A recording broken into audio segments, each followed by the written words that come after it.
Alors maintenant, écoutez bien. J'ai ici plusieurs mots qui s'écrivent pas la même chose. Du tout. Qui veulent dire autre chose. Il y a des arbres. Il y a c'est-à-dire le règne minéral. Il y a le règne végétal. Il y a le règne animal. Il y a le règne être humain. Et il y a le règne ange. 5 niveaux. D'accord? Je vais vous parler du premier, qui est le règne qui est écrit le premier dans la Torah, pour lequel l'âme végétative a fauté et est descendue dans ce monde. Il s'appelle l'arbre. Atz. Qui ne connaît pas le mot Atz? Atz, ça s'écrit Aïn, ça dit, comme ici. Vous voyez? Je le rapproche. Atz, Aïn, ça dit. L'arbre de connaissance du bien et du mal, qui a affaire avec la mort, qui a affaire avec le serpent, avec le scorpion, avec la tortue. C'est vrai ou pas? D'accord. Maintenant, pourquoi je parle du Haetz et qu'est-ce qu'il répare? Haetz, c'est celui-là qui a provoqué d'enlever le Tselem. Adam Arishon avait le Tselem Elohim, c'est-à-dire la Neshama avec les 3 ombres qui le protègent. Mais quand il a fauté, il a mangé de cet arbre, il a perdu le Tselem. Et là, il l'a répudié du Gan Eden. Il n'a pas perdu les âmes, les intelligences, il les a gardées, mais la protection, il l'a pas gardée. Ne confondez pas, je répète, ce sont 3 dimensions différentes.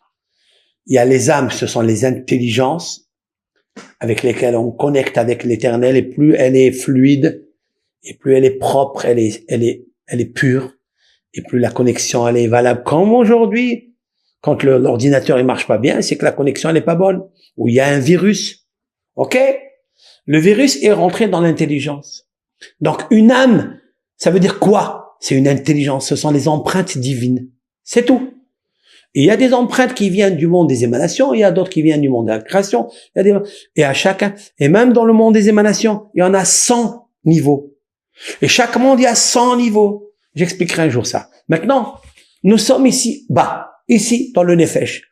Maintenant, lorsque Adam Arishon et Ève ont mangé à la suite du conseil du serpent, c'est-à-dire du mal, eh bien, ils ont abîmé le Hatz, ils ont abîmé l'arbre. Vous savez que l'homme, c'est l'arbre des champs, Deutéronome, qui a Adam, Hatz, Assadé. L'homme, c'est comme l'arbre des champs. C'est beau, ça. J'ai dit une fois, l'arbre des champs, il faut toujours faire tomber les feuilles seulement. Lorsque nous avons des soucis, il faut pas aller jusqu'à la racine. Laissez la racine tranquille. On n'abîme pas l'âme. Ne stressez pas l'âme qui est en nous, qui est notre racine. Gardez les racines fraîches. Ne mettez pas d'esprit de sel à l'intérieur pour les brûler. Ne mettez pas du fumier de cheval à l'intérieur pour les brûler. C'est vrai qu'en faute, faisant tomber que les feuilles repoussent. C'est la teshuva.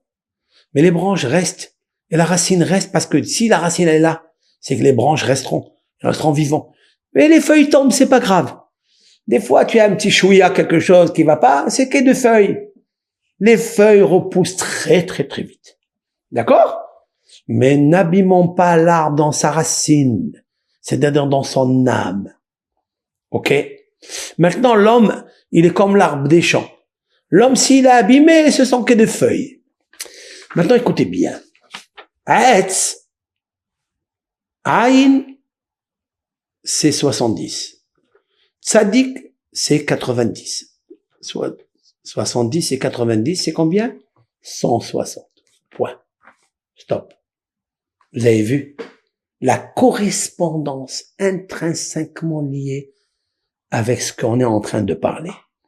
Les 160 pièces ne sont pas sorties par hasard. Non. Les 60 pièces, c'est pour réparer l'arbre qu'il y a en toi. L'arbre fleurissant. C'est-à-dire le monde végétal qui est à l'intérieur de toi. La végétation. Végétarien. que tu ne fais rien du tout. Non, non, non, non, non, non, non, non, non, non. Remonte à la surface. 160. Les 160 pièces shekel, c'est pour récupérer le Hetz. Toi, l'homme. Hier, j'ai dit Caïn. Vous avez vu Caïn? Kouf, c'est 100. Yud, c'est 10. Nun, c'est 50. 160. Caïn, qu'est-ce qu'il a fait? Il a mangé de ça, du Hetz Hadat, et il a tué son frère. D'accord? Dans ce sujet-là, écoutez ça. Dans la Bible, lorsqu'elle a parlé de l'arbre et après elle a parlé de Caïn, elle a cité 15 fois le mot Caïn. 15 fois le mot Caïn. Pourquoi? Pourquoi la Torah, elle est pas comme ça bavarde? La Torah est économe. Pourquoi ici, elle nous a cité 15 fois? Parce que 15, c'est Yud-Ke. Yud, c'est la sagesse. Et He, c'est papa et maman. Yud, c'est ici. Tout le côté ici, c'est le Yud. Et ici, c'est le He qui va vers le cœur. Yud-Ke, 15 fois. C'est-à-dire qu'il a terni la sagesse, l'intelligence de l'âme et l'intelligence de la Bina. Vous comprenez ce que je veux dire? Parce que Chokma, c'est Yud-Ke Vav-Ke. C'est ici, c'est le côté droit. Amour, c'est la droite. Et tout ce qui est rigueur, c'est la gauche. Dieu, il a mélangé les deux pour ton bien, pour ton équilibre. Balance. Mais le fait que tu as abîmé, on marque 15 fois, il faut que tu récupères cela. Il faut que tu récupères les 15 Yud-Ke, le nom de Hachem, dans le mariage, dans le couple. Que se passe-t-il? Il se passe que le Yud, il saute. Le He, il saute, et il reste Esh. Il reste la force du feu. C'est la guerre. C'est le feu dévorant entre le couple. Il faut ramener le Yud et le He. Vous savez comment on le ramène? Avec la valeur numérique, c'est-à-dire 160. Je vais expliquer ça. Maintenant, Panecha. Dieu dit à Caïn, pourquoi ton visage est tombé? Pourquoi il lui dit ton visage? Parce que Panecha, c'est kabbalistique, c'est puissant. Panecha, c'est fait, c'est combien? C'est 80. Nun, 50. Ça fait combien? 130. Et ici, ça fait exactement, Panav. D'accord? Il y a ici 30, après, c'est ça, 50. Je vais vous le faire. 80 fait. Nun, c'est 50. Ça fait combien? Ça fait 130. Après ici, il y a Yud, c'est 140. Après, il y a le Chaf, encore 20, ça fait 160. Vous voyez? Tu as un visage. Tu veux garder un bon visage. Ça veut dire rayonnant. Tu veux garder un visage de lumière. Fais le pidion. En contrepartie, les 160 pièces, comme je vous ai expliqué, qui sont subdivisées par des noms de Dieu, qui sont tous que de la miséricorde, nous allons racheter ce visage pour ne pas qu'il ternisse. Ça veut dire que ramener le visage, c'est ramener le défenseur avec cet argent pour compenser le mal. Vous comprenez? Après, vous avez ici Enecha, les yeux. Waouh! Il y a des gens qui ont mal aux yeux, ils voient pas bien. Il y a des gens qui ont le mauvais œil sur eux. La valeur numérique de ça, c'est 160. C'est le tselem. Le visage, c'est le tselem. Enecha, c'est le tselem, c'est-à-dire c'est l'ombre de la lumière. Maintenant, écoutez bien. Lorsqu'une personne, elle tombe, là, vous voyez, Nofel. C'est quoi Nofel? Tomber. Lorsqu'il est épileptique. Nofel. Lorsqu'il y a une fausse couche ou un avortement, Dieu préserve, qui a provoqué au nefesh de la stresser, de la compresser, de la condenser. Qu'est-ce qu'il faut faire? 160. Il faut donner ces pièces. 160. Nun, c'est 50. Fait, c'est 80. Ça fait 130. Et encore la mêle, 30, ça fait 160. J'arrête là. Mais je vais pas rester dans le mot Nofel, Dieu préserve. Je vais aller plus loin. Ayef. C'est quoi Ayef? Fatigué. Sur qui il a dit ça? Sur Ésaü. Et voilà que Ésaü, il est parti chasser pendant une journée. Quand il est revenu Ayef, fatigué. Vous avez des gens qui sont fatigués. Leurs pieds ne supportent pas. Ils n'ont pas la force. Les gens qui tombent, ils tombent. Il y a des gens qui tombent dans la rue. Nofel. Ils sont fatigués. Ayef. les 160 pièces guérissent cela. Parce que Aïef, c'est combien? Aïn, c'est 70. Yud, c'est 10, ça fait 80. Et Fait, ça fait 80. Ça fait 160.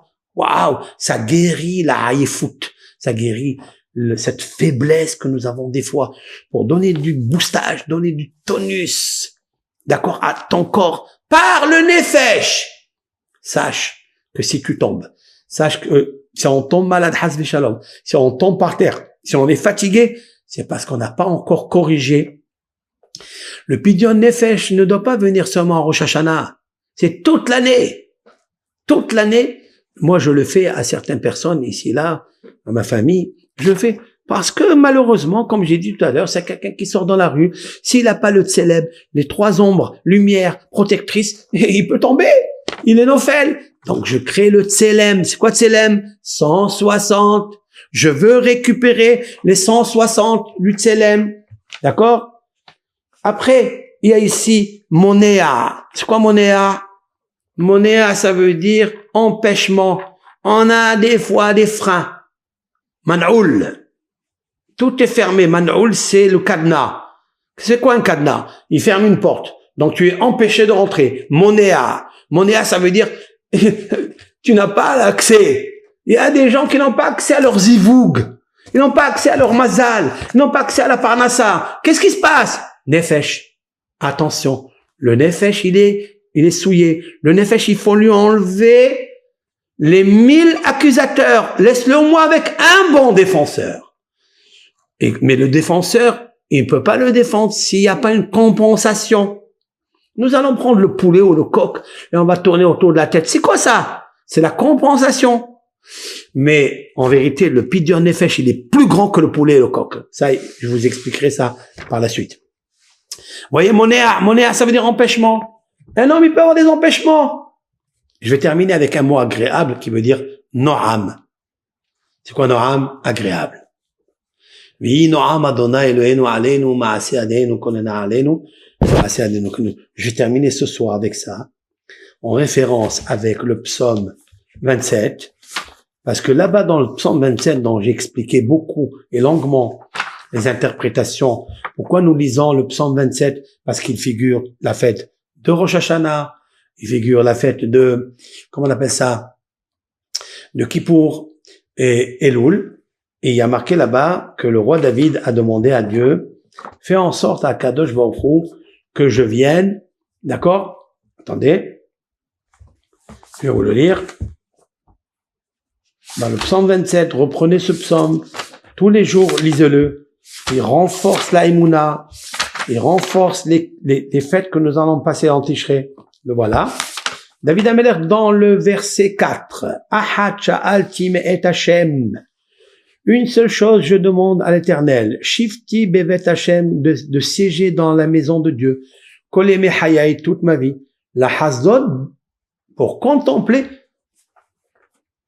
Beno'am Hashem. No'am. C'est quoi No'am? C'est, on va l'expliquer ici, 4. D'accord? Réclame instamment, séjourner dans la vie, de contempler la splendeur de l'Éternel. Comment il s'écrit No'am? Comme ça. Vous avez vu No'am? No'am, c'est la splendeur. Voilà ce que je veux.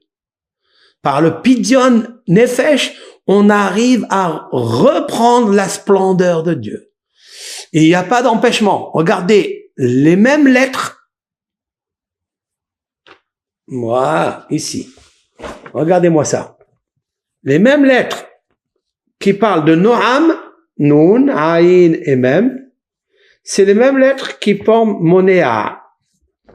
Monéa, le voilà. Ici, Monéa. Monéa, c'est empêchement. Et ici, Noam, Nun, Aïn, Mem, Nun, Aïn, Mem. C'est les mêmes lettres. Un, il empêche et l'autre, il donne. Waouh! Pourquoi on a l'empêchement de la splendeur? À cause de nos fautes. Le roi David, il dit, je veux avoir toujours comment ma face regarde ta face. En face de toi. Mais tu as empêché. Il faut enlever cet empêchement. Comment on l'enlève? Avec le tikkun, la réparation, l'embellissement, je vais l'appeler aujourd'hui, du Pidyon Nefesh. Pidyon Nefesh. Et le Pidyon Nefesh amène le Hetz, amène Panecha, amène Einecha, on tombe plus, on n'est plus fatigué, d'accord? On a une bonne santé, on va arriver, demain on continuera le reste parce qu'il y a pas mal à dire, hein? Il y a deux feuilles, mais chacune, elle correspond à quelque chose. Donc, je termine avec une bénédiction pour tout le monde, pour tous ceux et celles qui m'ont écouté ce soir. Je vais terminer avec le psaume 90. À la fin du psaume 90, c'est marqué Tefila le Moshe, Isha Elohim, Adonai Ma'on, Ata, Haïtalanu. La prière de Moïse, Moshe, psaume 90, très beau. Il dit, l'Éternel, tu as été toujours un sanctuaire pour nous, un abri pour nous. Et à la fin, il termine avec Vehi Noam Adonai Elohenu Aleinu. Je vais le prendre de suite pour vous le lire. C'est Noam, Noam. Oui, Noam, c'est agréable. La splendeur de Dieu. C'est le psaume 90. D'accord? Je crois que c'est le psaume 90, si je ne me trompe pas. Mais je pense pas m'avoir trompé. Le voilà. C'est Tefila les Moshe. Voilà. Prière, donc prière de Moshe. Voilà, 90. Et à la fin, vous le lisez, c'est bien de lire ça. Le verset 17. Voilà. 17. Vi Noam Adonai Elohenu Aleinu. Je vais le traduire. Et que la bienveillance de l'Éternel, notre Dieu, soit avec nous. Fais prospérer l'œuvre de nos mains. D'accord? Oui. L'œuvre de nos mains fait la prospérer. Waouh! C'est un code, très très beau code ici, c'est, kabbalistiquement, c'est très puissant ça. Mais il le dit. Il dit l'Éternel, voilà, sois bienveillant avec nous, fais prospérer l'œuvre de nos mains. Oui, l'œuvre de nos mains fait la prospérer. C'est beau ça. Alors pour faire prospérer et avoir le Noam, parce qu'il dit le mot Noam. Donc dans le psaume 27, il dit, je veux contempler ta splendeur. Dans le psaume 90, il dit que ta splendeur soit bienveillante avec nous. Waouh! C'est la miséricorde, c'est la splendeur. Donc, grâce à Noam qui est 160, nous pouvons recevoir la splendeur. Et pourquoi pas? Combien d'argent nous dépensons dans des bêtises, futilités, je ne sais pas moi, dans un resto, d'accord, on dépense des foie gras et des côtelettes et des entrecôtes et des, je ne sais quoi, et l'essence, on le paie aujourd'hui 2,50 € et le gasoil pour la neshama et la splendeur, on la dépense pas. Dieu préserve.